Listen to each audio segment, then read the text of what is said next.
Welcome back to FPL Battleground where we compete like kings. And this is where we try to survive the chaos, where we try to outthink the managers and maybe, just maybe, outguess Pep Guardiola. My name is Chibike James and I'm here locked and loaded with my tactical warfare partner, Obaro. Brother man, welcome. Good to have you. As always, good to be back on the show.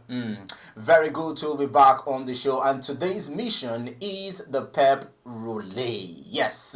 Which player is going to be a mainstay in Pep Guardiola's team this season? Which player would be a gamble? And maybe which player are we going to focus on just for the point? And talking about Pep and how he set up his squad, there is one player that is always a mainstay, and that is Rodri. Just this week, Pep Guardiola announced that Rodri would be out until after the international break in September. He was out for a majority of last season and Manchester City suffered. This season, they are not starting with Rodri. What do you think is the fate of Manchester City going into the new season? That's a very interesting one because, I have a lot of sympathy for Rodri, He's current Ballon d'Or holder. Yeah. Immediately after winning the Ballon d'Or, the ACL injury against Arsenal. An ACL injury. So we all thought he was back. He was back actually. Then this new injury now is a very, very major setback. In fact, not just for him, for Guardiola. And I feel very sorry for Guardiola because his overthinking is going to start again. I mean, we've seen his new look. There was a recent picture showing his new look where he was carrying an old, he was looking like a 70-year-old man. White mustache. Yeah. So now I think he's going to be looking like a 92-year-old man come the start of the season because this Rodri's injury now is a proper setback. I'm sure they were very confident going into the season, saying, "Oh, now we have Rodri. Now we're fully ready to compete for the Premier League." So it's actually going to be interesting with regards to the transfer window to see if they are going to be out there to look for a replacement. I mean, they tried it in January last season. They brought in Nico Gonzalez. That obviously didn't work out. In fact, not a lot of players, a lot of Premier League fans don't even know Nico Gonzalez. They don't even know that he's at the Man club. City player. Yeah, he's a Man City player. So that didn't work out. I mean, they brought in Teji Reinders, so that's also going to be interesting to see. He's an exciting player. He looks like a player that can also compose the midfield, but it's Rodri. That injury, Rodri is a whole different. In fact, he's the best. Apart from being the best player, he's the best centre midfielder in years. Centre defensive midfielder in years. We see the kind of balance he gives to that Manchester City team. Because we know they are a very attacking team. Yeah. So that balance from him has always been so important, especially for the Man City defense and the centre backs and the wing backs who always go forward. So that's going to be a very big setback for Man City and Pep. Well, Rodri brings a whole lot of stability and balance in Manchester City's midfield. But one man who brings a whole lot of creativity and assist is Kevin De Bruyne. He has left the club, contract expired, and now he's in Italy with Napoli Football Club. No Rodri, no Kevin De Bruyne. It is looking like a different Manchester City team going into next season. It's not only look like it is a different Manchester City team. Kevin De Bruyne, a lot of people were saying, oh, he's getting old, but the thing about midfielders, some of these midfielders is that when they are approaching that age of 33, 34, that's where they tend to play for the next 4 years their most beautiful football. Kevin De Bruyne is undoubtedly one of the greatest midfielders to ever grace the Premier League. Do you think his ability is no longer suited for the Premier League? Is that why Pep allowed him to leave? To me, I don't know why Pep allowed him to leave. It could be personal reasons. It could be that they are looking to start. But his productivity level really dropped last season. Well, it was down to injury. And injury too. And it's going to be interesting because I want to see how he performs at Napoli. I'm sure that at Napoli, they are going to actually give him a lot of game time. They trust him for them to hire him. So it's going to be interesting to see whether he still has those abilities within him. But it's going to be a very, very big setback for Man City. Imagine not having Rodri and Kevin De Bruyne. These two players have held Man City together for the last couple of years. They are title winning their Champions League. In fact, they've been the pivotal reason why Man City have been so successful over the last few years. That was part of the reason why they were so confused last season. Yeah. They did a lot of panic buy in January. They bought a lot of centre backs that didn't work out. They bought Casanov. They bought Victor Reyes. They had to go buy Nico Gonzalez. They very, very panic buying. Yeah. So now we see that those players don't even feature. I think Victor Reyes is about to go out to Girona already. So Kevin De Bruyne and Rodri are really going to be missed, and this is a very big headache for Guardiola. It's going to be interesting to see who replaces him, whether it's going to be Cherky or whether it's going to be Foden. But we'll see about that. Oh, well, we'll see about that. But right now, as a fantasy manager, and as this is a battleground where we get to, sometimes try to outthink other managers and maybe sometimes outthink and outguess Pep Guardiola. Many problems that fantasy managers have is not knowing which player is Pep going to go for. He can go with this squad on one match day, and the next match day a completely different squad, and that has been a problem for fantasy manager who would like to have Manchester City players in their team. Going into this new season, which player or players do you think are, will I say, the mainstay of the team, okay, that will not be rotated so often as Pep loves to do? I'll say Oli Haaland. I would have said Rodri if Rodri was fit, but so sad he's injured now. So Haaland is the only constant that's in that team. I would have said Ederson, but they just brought in a 40 million James Trafford from Burnley. Yeah. Someone who is already acquainted with Man City, who knows he was a Man City keeper before. So Haaland is going to be the only constant this season, and it's going to think Omar Mamouche does not have what it takes to displace Haaland? No, Omar Mamouche cannot. In fact, what I feel for Omar Mamouche now is that he should find where else he's going to play in the team.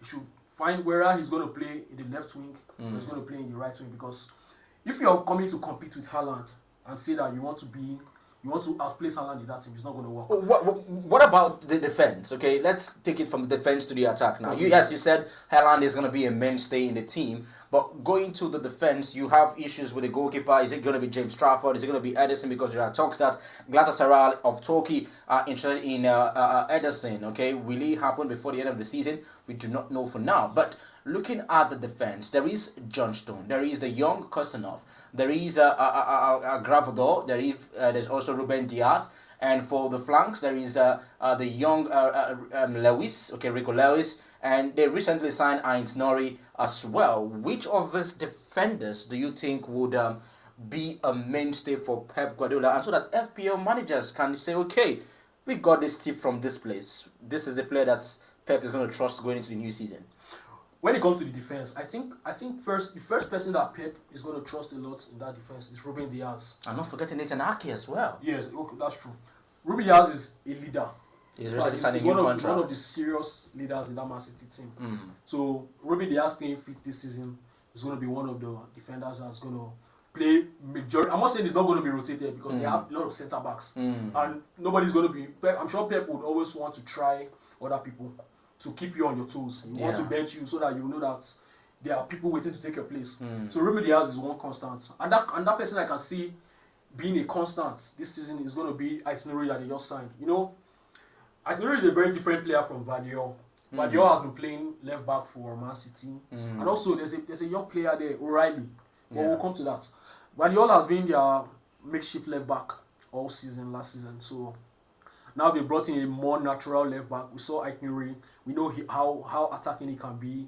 He understands the left back position well, and that's a very, very good addition to that Man City team. So I think Guardiola is going to give Itinerary a lot of time, even if not 100%. I would say 80%. But I expect Itinerary to start at least the first 10 Premier League games, and that's probably if Guardiola doesn't want to put Guardiola on the bench, which I think he might not do, he's going to play Guardiola as the left centre back.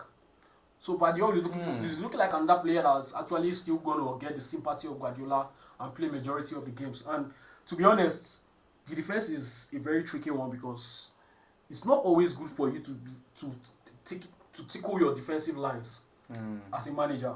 So once you've gotten a defensive system that works for you, managers tend to stick to that towards the majority of the season, and probably injury is what makes them to start making changes. But with these new fantasy rules of the defensive contribution pointing system, which player do you think will benefit more from the Man City team?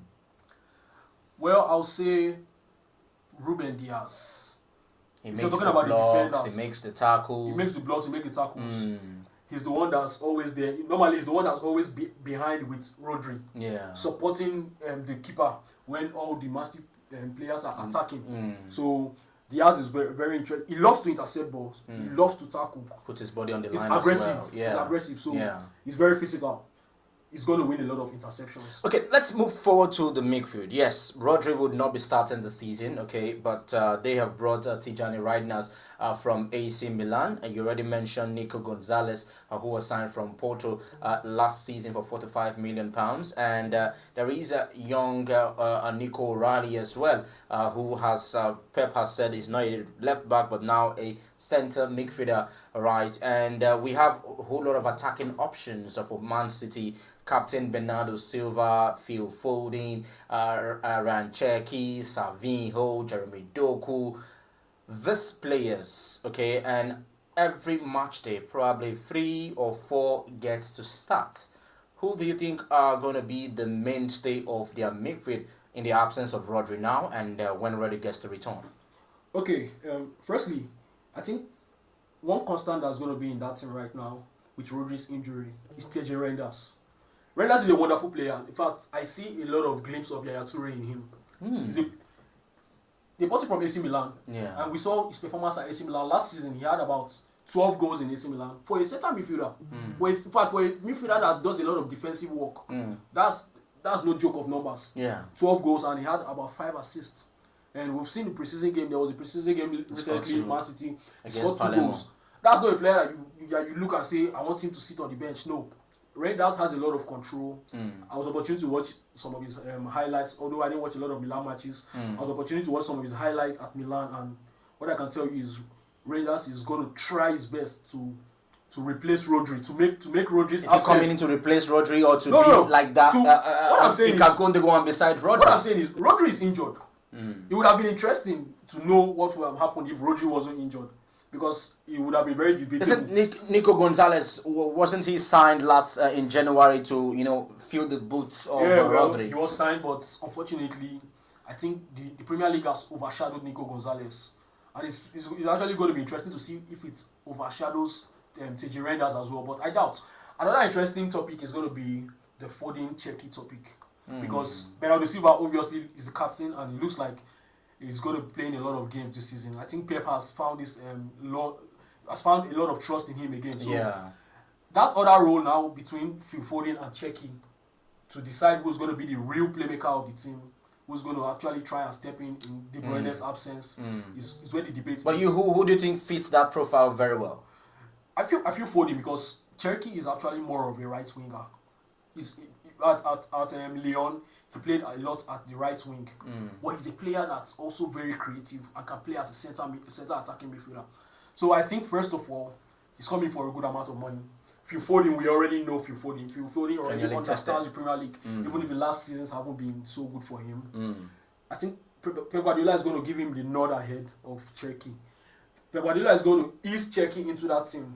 He's not going to rush him into the team. So if Phil Foden starts off with a very stellar performance, it's going to be very worrisome for Cherki. So I don't even think any FPL manager should have any of them at this point in time. Because there's zero certainty about the Pep Roulette. It's a real thing. There's zero certainty about how that midfield is going to look. What I can assure you is that Reinders is going to start. In fact, we're not even certain that Bernardo Silva is going to start because he's the captain. Pep can always change his mind. He always takes the lineup depending on the physicality of the game. He reads the game very well. He might say, Man City is good for the Wolves game. Bernardo Silva is good for the Wolves game. And he might say Bernardo Silva is not good for the Liverpool game. So that's the thing about the Pep Roulette. But the constant that I think will be there right now in that midfield is TJ Reinders. Well, we just have to, watch how the season progresses. The first 5 games, maybe, we get to see which midfield combination that, the man Pep Guardiola will be employing. Yes, and the big topic has to be Phil Foden or Rancheki, who would be saddled with the responsibility to take the lead of creativity in the Manchester City squad. But let's talk about one man who, dominated in the German Bundesliga, Omar Mamouche. Right? Many are saying that he's not an out-and-out number 9 and is not like a winger as well, probably a supporting striker or play as a second striker. Omar Mamouche game time in Manchester City. how is he going to be? Because this is also a time where every player has to be decisive for Manchester City. Well, it's going to be interesting. When he came to Man City, a lot of people were trying to to crown him as the Egyptian king, forgetting Salah. They were trying to display Salah, which is not even possible. So Omar Mamouche, he actually had a wonderful season. First season, fair, decent. He scored a couple of bangers. He scored a couple of bangers. So it's going to be interesting to see what happens to him this season. I mean, if you actually watch the Club World Cup, you'll see that he didn't really come in as a starter. So that was very interesting because I thought he was going to be starting most of those games at the Club World Cup, but we saw Guardiola trying to go with natural wingers as Doku and Savinho. So it's also going to be interesting to see how much Guardiola really trusts Doku and Savinho to lead the attacking line. Do you trust them?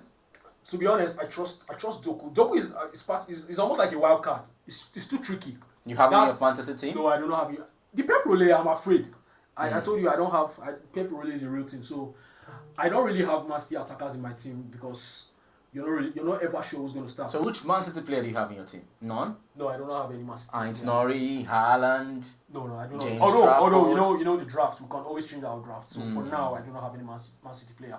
Omar Mamouche is going to be very interesting. I think he's not going to be a starter this season. Obviously, he's not going to be a starter. But if he puts in good performances from the bench, he might actually win his spot back in the team. It looks like he's lost his spot. It looks like he has lost his spot. He has lost a little bit of trust from Guardiola. So it's going to be interesting to see. If he keeps performing well, he's going to get more game time. The wingers option for Pep Guardiola, the Jeremy Doku and the Savinho, are we going to see them this season become the Raheem Sterling and the Riyad Mahrez of back then? Do you think that Pep trusts them so much, and will they banging goals and assists for Man City? No, well, when you come in terms of fantasy football, I don't think managers should be comfortable going for any of these players. Because first of all, they are not players. Substituted. Yes, fine. They are players that always. First of all, they are players that always get substituted. Second of all, they are players that don't give you those number of goals and assists. You don't think change? Even with the defensive contribution, they are not players that will track back for you and win you the ball. Get a lot of ball recoveries, interceptions, tackles, and all of that. So for fantasy managers, I think that's going to be a lot of fantasy managers are going to avoid them. Guardiola, whether he trusts them or not, we do not know. I think Savinho was brought in to fill in the Mahrez shoes. We saw Mahrez. Mahrez was the winger that could score goals, But Mahrez's numbers were very wild for a right winger. So that shoe that Savinho is trying to fill there is so big for him. Yes, so that weight he's carrying is so big. So I think that's part of the problem. He's tricky. Savinho is a tricky player, fine, but I don't think he possesses those abilities to give you a lot of goals and assists. So that's what gives Guardiola a headache. That's why they went to sign Czech to see whether Czech can actually come in and play that right wing and then deliver. Because you cannot leave the goal scoring to Haaland alone. It's a lot of burden for him. Well, Haaland cannot be saddled with responsibility of goal scoring. But talk about creativity. You have to mention the man Tijani Redknapp, who have just been brought in from AC Milan. Yes, a good amount of money. And he's a box-to-box midfielder who can also play his part in the defensive contribution and also go as far as do a whole lot of works in the attacking third as well. Tijani Redknapp, this is a very exciting player, and I'm sure you are very excited. You mentioned him or liking him to be the Yaya Toure of those days. This is the Premier League, and sometimes predictions don't always come true. I love him. You see, Redknapp is the kind of player that shows, first of all, before ability, that seriousness is what drives you in football. He's an old school midfielder. He's a midfielder that knows how to read the game. So, to be honest, my draft, I'm going to pick him. I know that I'm still going to have him in my draft before the season ends. I'm just trying to maneuver my way through the draft. So, it's going to be an interesting one because everything fits in for him. With the laws, with the FPL laws, everything fits in for him. Yeah. When you talk about defensive contribution, he tackles, he intercepts, he's ready to chase you down. When you talk about giving assists, we know what he can do. He's a player that loves, he's a player that loves to be close to the 18 box, in as much as he loves to be close to the center of the field. Yeah, so he's a player that's never shy to shoot. He takes a lot of shots, and his accuracy level is actually very good. Because for you to score 12 goals as a midfielder in Italy, That's no joke. That's not joke That's at no all. joke. So Rangers at 5.5 is a bargain for FPL managers. I think he's going to be constant, given that Rodri is out for now. And if he starts the season well, even when Rodri is back, I think Guardiola is just going to try Play him play alongside. him alongside Rodri to even give more balance to the team. So sorry for the attacking players, attacking midfielders of Man City because one of them is going to have to be sacrificed. Yeah. So Rangers is a very interesting pick, and I think FPL managers should look into him. Very interesting. Definitely, FPL manager should look into him. But one other part of Manchester City's team that is very much tricky is the left back position. Okay, Ain't Nori as well as Gravador, who has always been there. Gravador did so well last season, but now bringing in Ain't Nori, who you spend £40 million or £45 million to sign from Wolverhampton Wanderers, is it going to be that left back that Pep has been screaming for so many years now? I think he's going to be that left back. For them to go for him, that they actually needed a natural left back. Whether Guardiola is going to be his replacement, his backup plan right now, I do not know. Whether Guardiola is going to start, we do not know. But given from the preseason games and also from the Club World Cup, we see that Aït-Nouri has been starting the left back position for most of the games. And I don't think Man City are going to bring him in for that amount of money and then put him on the bench. No, Aït-Nouri has a lot of qualities. He's a dribbler. I don't know if you watch Aït-Nouri. He can play comfortable with he's his a very back dribbler. face Yeah, and he's a very good dribbler. He knows how to maneuver players and then get into the 18, give accurate crosses. Very and he important. scores too as well. Scores a lot of goals. In fact, he understands his positioning inside the 18 box. So it's going to be very hard for you as a manager, as Pep Guardiola, to bench that kind of player, especially coming into a new season now where you're trying to transition yourself into a new team. Is he one that you advise FPL managers to go for? Yeah, definitely. His price is at 6.0. Very huge. That's something that's chasing a lot of FPL managers away. And with Rodri's injury, a lot of FPL managers now are going to be very uncertain with whether Man City can keep up with clean sheets, because clean sheets is very decisive for defenders. So I think that's what's going to make a lot of FPL managers panic. But at 6.0, it's fair enough because every other defender, all them Frimpong, everybody is at 6.0 and he's at Man City. He's a very good attacking player, so at 6.0 is fine, but it's still going to be very tricky at these early stages. I think what FPL managers should do, if you can get him in your team, fine, you get him in. But if you cannot afford to get him now, wait and see for the first 3-4 games if he's going to be the actual starter at that level position. And if he is indeed the actual starter at that level position, you can actually find a way around your team and get him. He's a wonderful player. Well, you're hearing a whole lot of tactical analysis from Alvaro, one man who sometimes tried to, outsmart Pep Guardiola. But before we, wrap things up, okay, let's also talk about the goalkeeping department because it's very, very important that we do that. £40 million signing James Trafford, formerly with Manchester City and now back in the team. And he says that he feels like he is a man now. But then there is Ederson, who was very much shaky last season, and there are talks about Galatasaray looking to, sign Ederson from the club. But going into the new season, the last game against Palermo, it was all about James Trafford. Do you think that is going to be a competition? And not forgetting, they also have another goalkeeper talking about Manchester City. All right, so who do you think would be the number one for them this season? Well, a lot of factors are going to determine that. You see, I'll be very honest with you. The day that Man City signed Trafford back, I went straight into my fantasy drafts. I went to go and swap my keeper and I brought in Trafford because I thought that by now Ederson would have left the club because of the interest from Galatasaray. But then I saw a lot of news saying that despite Trafford's coming to Man City, that Ederson is still expected to stay at the club. So that gave me a little bit of panic and I had to take him off.